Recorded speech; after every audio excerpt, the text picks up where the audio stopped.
పెద్దవాళ్ళు ఎప్పుడు చెప్తుంటారు కదా, మనం పోయినా కూడా 10 మంది గుండెల్లో నిలిచిపోవాలంటే నిస్వార్థంగా వాళ్ళకు పని చేయాలి అని. మరి అట్లాంటి ఒక వ్యక్తి పోయి ఏకంగా 18 సంవత్సరాలైనా అతన్ని 2 తెలుగు రాష్ట్రాలు ఇంకా స్మరించుకుంటున్నాయి అంటే అతను ఎంత నిస్వార్థంగా పనిచేసి ఉంటాడు, అతను ఆ జనాలకి ఎంత మంచి చేసి ఉంటాడు. ఆ వ్యక్తే పోతులూరు జనార్దన్ రెడ్డి గారు. అర్థం కాలేదా? పీజేఆర్.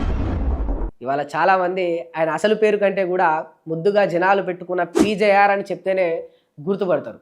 పర్టికులర్గా హైదరాబాదులోని పేదలు, కార్మికులు, లేబర్లు. ఎందుకంటే వాళ్లకు ఏ రాజకీయ నాయకుడు కూడా చేయలేనంత సేవను, సాయాన్ని పీజేఆర్ గారు చేసిండు. మీకు అనిపిస్తుండొచ్చు, అంటే అందరు రాజకీయ నాయకులు గదే పని చేస్తారు కదా, పీజేఆర్ గారు ఏం చేసిరు అని అనుకుంటుండొచ్చు. నేను సింపుల్గా ఒక ఎగ్జాంపుల్ చెప్తా. చాలామంది కేజీఎఫ్ సినిమా చూస్తుంటారు కదా, అందులో రాకీబాయి ఒక సీన్లో ఒక గన్ను తీసుకుపోయి డైరెక్ట్ ఫీల్డ్లో టెస్ట్ చేస్తాడు కదా. దానికి చాలా ఆ సీన్కి ఒక ఫ్యాన్ బేస్ ఉంది కదా. ఆ ఫీల్డ్లో టెస్ట్ చేసే విధానానికి చాలామంది షాక్ అయిపోతారు. పీజేఆర్ గారి పనితనం కూడా అట్లనే ఉంటుండే. ఒక పేదోళ్ళకు ఒక కష్టం వచ్చింది అంటే డైరెక్ట్ వాళ్ళ ఇంటికి పోతుండే. పీజేఆర్ గారు ఎప్పుడు కూడా ఆన్లైన్ పాలిటిక్స్ చేయలే.